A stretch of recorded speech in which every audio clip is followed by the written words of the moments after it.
Ambassador Thaddeus Ormond sipped his synthetic Martian wine, careful not to let his distaste show. The reception hall aboard the Galactic Unity Station hummed with dozens of conversations in various frequencies, some beyond human hearing. As Earth's senior diplomat to the Galactic Cooperative, he'd mastered the art of maintaining composure while surrounded by beings that defied human understanding of biology, physics, and occasionally common sense. "Ambassador Ormond," rasped a voice beside him. Thaddeus turned to face High Commander Vex Talador of the Scythican Dominion, a mantis-like creature whose exoskeleton gleamed with ceremonial paint. "Your presence honors us, though I remain curious why your species maintains such elaborate security measures." Thaddeus smiled professionally. The Scythican's compound eyes couldn't perceive the slight tension in his shoulders. "Standard protocol, Commander. Every diplomatic envoy requires protection. Yet your protection seems particularly thorough." The Scythican's mandibles clicked thoughtfully. Across the room, Thaddeus spotted Under-Minister Floss of the Borealis conglomerate watching them. The gelatinous being's translucent body pulsed with bioluminescent colors indicating curiosity, and perhaps concern. Nearby, the reptilian ambassador Krelthax of the Saurian Imperium feigned disinterest, though one clawed hand tapped rhythmically against his ceremonial dagger. "Ah, but we're here to celebrate cooperation, not dwell on security measures," Thaddeus deflected smoothly. "I understand the artesian water purification system your engineers developed has revolutionized hydration for silicon-based species." Before Vex Talador could respond, a hush fell across the chamber. Grand Arbiter Quarren of the Nemenian Collective had arrived, flanked by her crystalline guards. The 12-foot-tall energy being's form shimmered like northern lights contained in roughly humanoid shape, her face a swirling vortex of luminescence. "Ambassador Ormond," Quarren's voice resonated directly in the minds of all present. "We are pleased to see Earth continuing its participation in galactic affairs, despite the incident with the Proxima delegation." The room's temperature seemed to drop. The incident had been a narrowly averted assassination attempt against Earth's previous ambassador, foiled only by what the alien delegations had assumed was extraordinary luck. "The Proxima misunderstanding was unfortunate," Thaddeus replied, his voice steady. "But Earth remains committed to peaceful cooperation." "Misunderstanding?" The mechanical translator conveyed Krelthax's skepticism as the reptilian ambassador approached. "3 Proximan guards dead, their acid deployed harmlessly into space, and your ambassador escaping without a scratch. Most fortuitous." "Fortune favors the prepared," Thaddeus said with a slight shrug. "Speaking of preparation, Admiral Ozosk, how are the reconstruction efforts on Deimos base progressing?" The hulking insectoid admiral of the Kriexan Armada bristled visibly, compound eyes flashing. The Kriexan had never officially acknowledged their failed covert operation on Mars Moon the previous year. "I wouldn't know," Admiral Ozosk clicked, mandibles twitching. "The Kriexan have no presence in your solar system." "Of course," Thaddeus nodded pleasantly. "My mistake." Something in his easy confidence made the surrounding aliens exchange glances. Under-Minister Floss oozed closer, translucent tendrils rippling with concern. "Ambassador," Floss gurgled through its translator, "one almost suspects you know more than you reveal." Thaddeus laughed lightly. "Isn't that the definition of diplomacy, Under-Minister?" The tension broke as servers circulated with diverse refreshments suited to each species' biochemistry. Conversation resumed, but something had shifted. The alien delegates watched the human ambassador with new intensity, wondering what else this seemingly ordinary representative of an allegedly minor species might know, and what it might mean for their own agendas in the cosmic game of influence. 3 days after the reception, Ambassador Ormond sat in the Galactic Unity Station's central negotiation chamber. Before him, holograms displayed resource allocation proposals from 17 different star systems. The Galactic Cooperative's Shared Resources Committee meeting had droned on for hours, with the Nemenian representatives arguing for increased energy allotments while the Scythican pushed for expanded farming rights on contested planets. "The humans have been curiously silent," observed Magistrate Drulvex of the Heliox Confluence, his gaseous form swirling inside its containment suit. "Perhaps Earth feels these matters are beyond their concern?" Thaddeus straightened in his chair. "Not at all, Magistrate. Earth simply recognizes that the current debate primarily affects the Orion Spur territories, where we maintain minimal presence." "Minimal presence," scoffed Representative Maklar of the Saurian Imperium. "Yet your exploration vessels have been documented near the Scutum Centaurus arm, well beyond your claimed sphere of influence." Thaddeus maintained his diplomatic smile. Scientific curiosity, representative. Humanity's thirst for knowledge remains unquenchable. Knowledge or strategic positioning? Under Minister Floss burbled, its gelatinous form rippling with skepticism. The Borealis conglomerate finds it curious that human vessels frequently appear in regions of interest shortly before major resources are discovered. Fortunate coincidences, Thaddeus replied smoothly. Though I'm sure Fleet Admiral Ozak would agree that positioning is everything in matters of exploration. The insectoid admiral chittered in annoyance. The Kriexan Armada maintains that Earth's exploratory practices skirt dangerously close to espionage. Grand Arbiter Corin's energy form pulsed brightly. Accusations require evidence, Admiral. The cooperative encourages all species to explore, provided proper protocols are observed. Protocols that somehow always seem to bend in humanity's favor, Moklar hissed. Like the convenient malfunction of the monitoring systems during the Deimos incident. Thaddeus checked his datapad, seemingly unconcerned by the escalating tension. If I recall correctly, Representative Moklar, your species claimed similar malfunctions, explained your presence in the Epsilon Eridani system during the Aquarian migration season. The reptilian diplomat's scales flushed a dark crimson. That was a navigational error. Of course, Thaddeus agreed pleasantly. Just as I'm sure Ambassador Vextalador's agents on Europa are merely conducting approved environmental studies. The Scythican representative's mandibles clicked rapidly in alarm. We have no agents on Europa. Don't you? Thaddeus glanced up from his datapad with mild surprise. My mistake. Perhaps I was thinking of the Nargothian operatives then. So difficult to keep track sometimes. A ripple of uncomfortable movement spread through the chamber as several delegates shifted nervously. Ambassador Ormond, Grand Arbiter Corin interjected, her energy form flickering with concern. These casual allegations are most irregular. Allegations.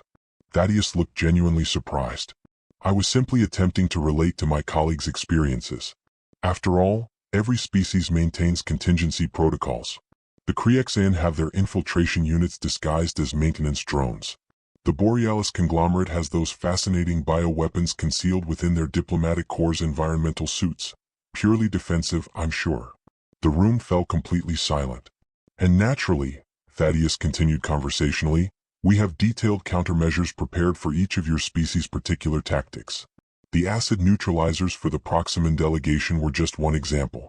I believe we have 14 distinct protocols just for dealing with the Scythicans' particular brand of ambush tactics. Ambassador Vextalador's compound eyes widened perceptibly. Thaddeus paused, suddenly aware of the horrified silence. Perhaps I've said too much. Professional hazard. Shall we return to the resource allocation proposals? But the damage was done. Every alien representative in the room was now looking at the human ambassador with new eyes, some calculating, others fearful. What were you thinking? Director Blackwood's holographic projection loomed over Thaddeus in his private quarters. The director of Earth's Interstellar Intelligence Bureau rarely raised his voice, which made his current barely contained fury all the more concerning. I miscalculated, Thaddeus admitted, shoulders slumped. The Aladarian brandy affected me more than anticipated. Their biochemists must have adjusted the formula since our last analysis. You revealed classified contingency protocols to 17 different species, Ormond. Protocols we've spent decades developing. Not exactly, Thaddeus straightened slightly. I implied their existence without specifics. Some were complete fabrications. Blackwood's holographic eyes narrowed. Explain. We have no acid neutralizer specific to Proximans. Their delegation attempted that assassination with standard caustic compounds. And the bit about 14 protocols for Scythican ambushes? Complete invention. We have 3 at most. So you were bluffing? Blackwood's expression shifted from fury to bewilderment. Partially, Thaddeus admitted. Mixed truth with fiction. The cooperative believes we're more prepared than we actually are in some areas, while underestimating our capabilities in others. Blackwood paced within the holographic field. And the part about the Nargothian operatives on Europa? Complete truth. They've been there for months. We've been feeding them carefully curated misinformation about the subsurface ocean composition. And now they know that we know. Precisely. They'll waste resources changing tactics while we monitor their adjustments. A knock at the door interrupted them. Thaddeus glanced at the security feed. It's under Minister Floss. Remember your position, Ambassador? Blackwood said tersely before his hologram vanished. Thaddeus composed himself before opening the door. The Borealis representative's gelatinous form quivered with visible agitation, bioluminescent patterns flashing rapidly across its transparent body. "Under Minister," Thaddeus greeted calmly. "What brings you here?" "Your revelations during the meeting," Floss burbled through its translator. "The Borealis conglomerate is concerned." "Merely diplomatic posturing," Thaddeus assured him. "All species maintain security measures." "Not all species casually reveal them," Floss countered. "The conglomerate questions whether this was a calculated move." Thaddeus allowed a carefully measured pause. What would such a calculation achieve? Perhaps demonstrating strength without direct threat? Or testing reactions to identify those with concerning responses? "Fascinating interpretation," Thaddeus replied neutrally. "Though perhaps overthinking a simple diplomatic faux pas." Floss's body rippled skeptically. "The conglomerate has observed humanity for decades, Ambassador. Your species rarely makes simple mistakes." After Floss departed, Thaddeus secured his quarters and activated the quantum-encrypted communication terminal. Commander Havish's face appeared on screen, her expression solemn. "The ripples are spreading, sir," she reported. "The Kriexan have recalled 3 covert operations from Earth's solar system. The Saurians have requested an emergency council meeting. The Nemenians are suddenly interested in formalizing non-aggression protocols. And the Scythican? Their flagship just departed at maximum speed for their home territory. Analysis suggests they're concerned about vulnerabilities in their core world's defenses." Thaddeus nodded. "Exactly as Director Blackwood predicted." "Sir?" Commander Havish'a looked confused. "I thought your revelations were accidental." Thaddeus smiled slightly. "The best-laid plans often appear as accidents, Commander. The Director needed to create uncertainty among our potential adversaries without making direct threats. My indiscretion provided the perfect cover. So the slipped information was intentional? Let's just say the Aladarian brandy was perfectly calibrated to lower my inhibitions just enough. Sometimes the most effective weapon in diplomacy is the truth, or the impression of truth, delivered at precisely the right moment." 2 weeks after what diplomatic circles now called the Ormond incident, Ambassador Thaddeus found himself summoned to an unexpected location, the private observation deck of Supreme Executor Casmanther. As head of the Galactic Cooperative Security Council, the reclusive Archivian rarely granted audiences to representatives of non-founding species. The turbolift doors opened silently, revealing an expansive chamber whose walls and ceiling displayed a perfect real-time view of space. The Archivian stood, or rather hovered, at the center, its ancient form a collection of interlocking crystalline plates surrounded by a subtle blue energy field. "Ambassador Ormond," the executor's voice resonated directly in Thaddeus's mind. "Your presence honors us." Thaddeus bowed slightly. "The honor is mine, Supreme Executor. I confess surprise at your invitation." Recent events warranted direct communication. The crystalline plates shifted, forming what Thaddeus had learned to recognize as a contemplative configuration. "Your revelations have created significant disruption within the cooperative." "An unfortunate diplomatic misstep," Thaddeus replied carefully. "Was it?" The executor's tone carried no accusation, merely curiosity. "The Archivians have observed humanity for over 3 centuries.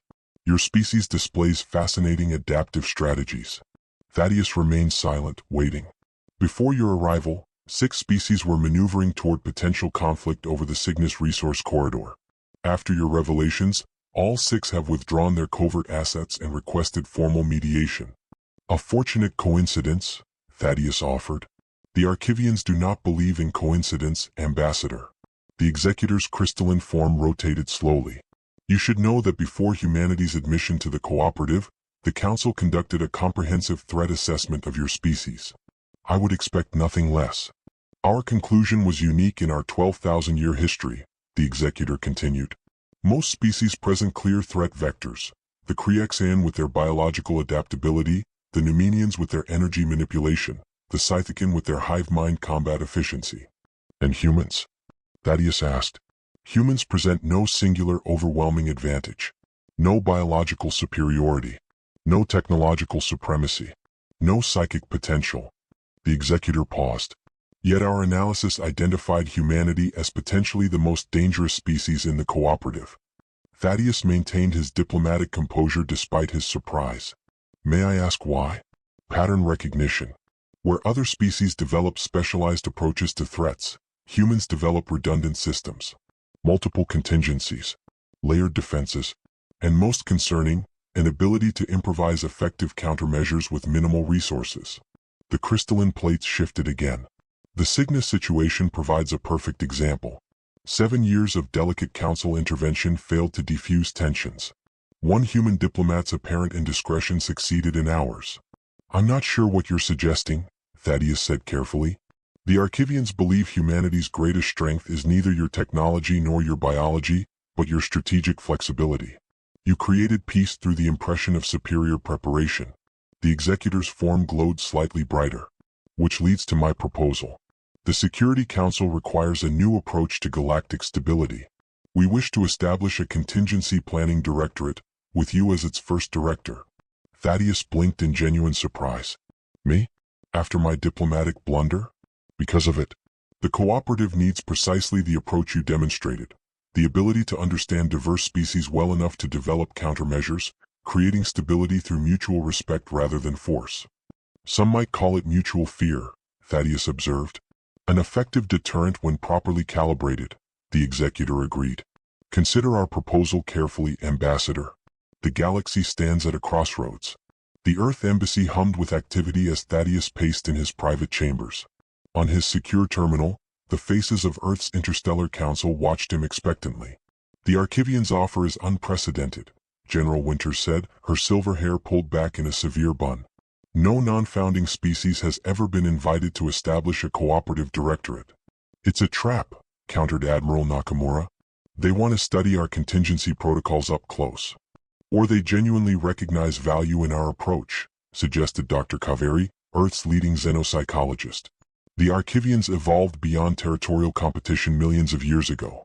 They value stability above all. Director Blackwood leaned forward. Thaddeus, you've spent the most time with these species. What's your assessment? Thaddeus stopped pacing. I believe the offer is genuine, but with complex motivations. The Archivians recognize something about humanity that concerns them, our unpredictability.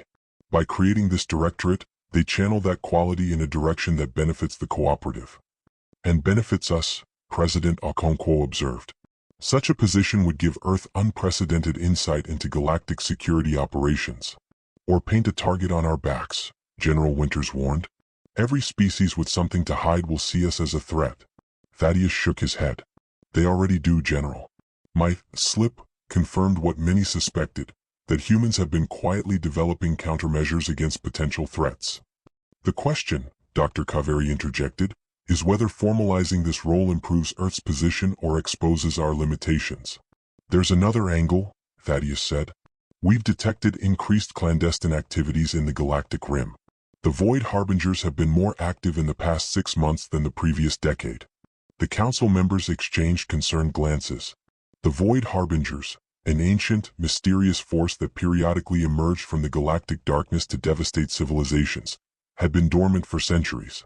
The Archivians know this, Thaddeus continued. They're preparing for something bigger than interspecies politics. They want our adaptive thinking because they fear what's coming. President Okonkwo's expression grew somber. Your recommendation, Ambassador? I accept the position with conditions. We maintain independent Earth contingency planning separate from cooperative protocols. We share methodologies but not specific implementations. And we establish direct quantum communication channels between the Directorate and Earth Command. The Council deliberated briefly before President Okonkwo nodded. Proceed, Ambassador. Make it clear that Earth stands with the cooperative while maintaining our sovereignty. Later that day, Thaddeus stood again before Supreme Executor Casmanther. The Archivians are pleased by your acceptance, the crystalline being communicated. The Contingency Planning Directorate will commence operations immediately. Before we proceed, Thaddeus said, I must understand the true purpose. The Void Harbingers are becoming active again, aren't they? The Executor's crystalline plates reconfigured in what Thaddeus recognized as surprise. Your intelligence networks are more extensive than we estimated. Not intelligence, Executor. Pattern recognition. The same quality you value in us. Indeed. The Executor's tone carried newfound respect. Yes, Ambassador. The Harbingers have been detected in increasing numbers. Previous strategies have proven ineffective against their incursions. And you believe humanity's approach might succeed where others failed. The harbingers are singular in purpose, absolute in execution. Most species develop rigid defensive protocols that the harbingers eventually overcome. Humanity's adaptive contingency planning represents a different approach. Thaddeus nodded slowly. We will need complete access to historical records of previous harbinger incursions. Granted, the executor replied. The Archivians have maintained detailed records for 23,000 years. And I'll need authority to requisition resources for rapid implementation of countermeasures. Also granted, within reasonable parameters. Thaddeus straightened. Then let's begin, Executor. Earth stands ready to help protect the galaxy, not just for humanity's sake, but for all sentient life. 1 year later, Ambassador, now Director, Thaddeus Ormond stood on the command deck of the cooperative defense vessel Adaptive Response.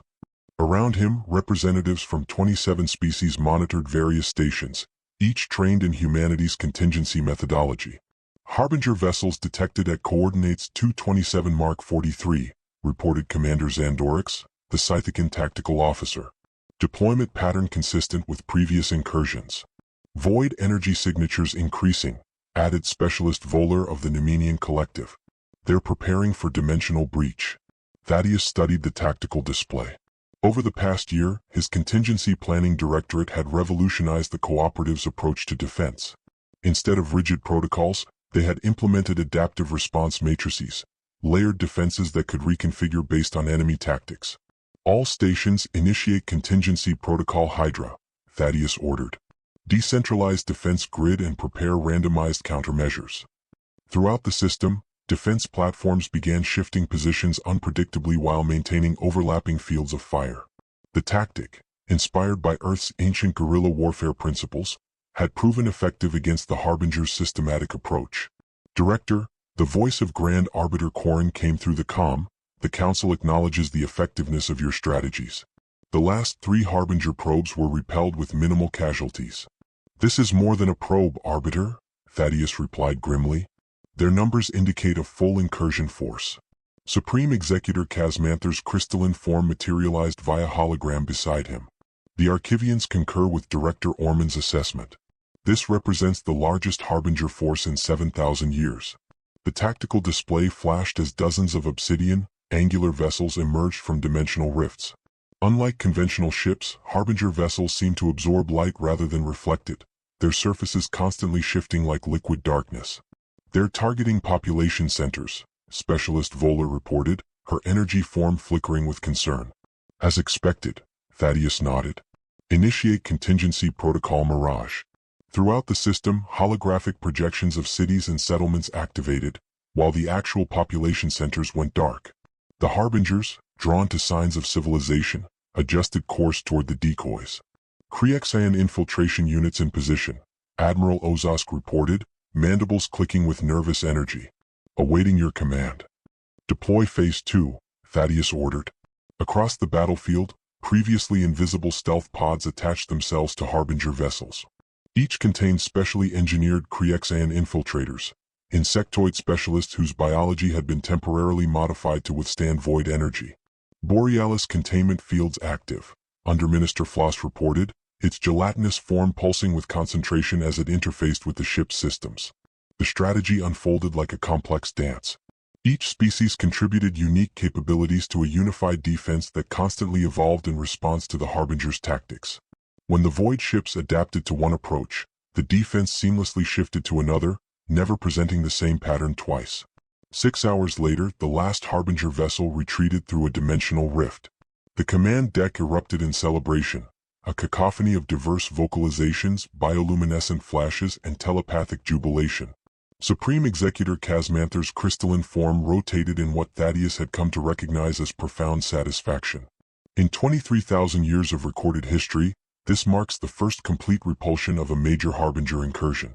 Director Ormond, the cooperative owes humanity a debt of gratitude. Thaddeus shook his head.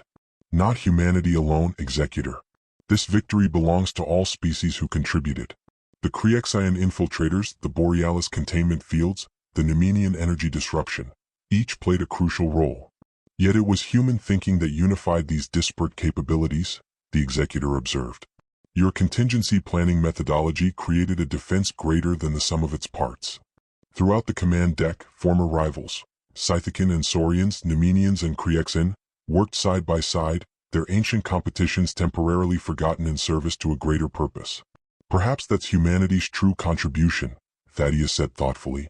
Not superior technology or biology, but the understanding that diversity of approach creates resilience. Each species brings unique strengths. Together, we become adaptable in ways no single evolutionary path could achieve. Grand Arbiter Corrin's energy form approached. The Council has unanimously voted to establish the Contingency Planning Directorate as a permanent institution within the cooperative. Furthermore, Earth has been nominated for full membership status, a process typically requiring centuries. As congratulations poured in from across the command deck, Thaddeus reflected on the journey that had begun with a diplomatic slip just 1 year earlier. What had seemed a catastrophic breach of protocol had ultimately revealed humanity's greatest strength. Not the contingency plans themselves, but the adaptive thinking behind them. Director Ormond, Admiral Ozosk approached, mandibles clicking respectfully. The Kriexan Armada formally requests continued collaboration on defensive strategies. We acknowledge that our previous suspicions were misplaced. Similar overtures came from the Scythican, the Saurians, and a dozen other species that had once viewed humanity with distrust. What had begun as fear of human contingency planning had evolved into respect for methodology that protected all. As the adaptive response set course for the cooperative central worlds, Thaddeus gazed out at the stars. Humanity had found its place in the galaxy not through domination or technological superiority, but by embracing the very quality that had defined their species since its earliest days on Earth: the ability to prepare for the unexpected, adapt to changing circumstances, and unite diverse elements into cohesive solutions. In revealing those contingency plans, whether by accident or design, he had shown the galaxy not that humans were to be feared, but that their approach to an unpredictable universe had value worth sharing. And in that sharing, perhaps the greatest contingency plan of all had been realized: a galaxy united not by power, but by mutual respect and common purpose.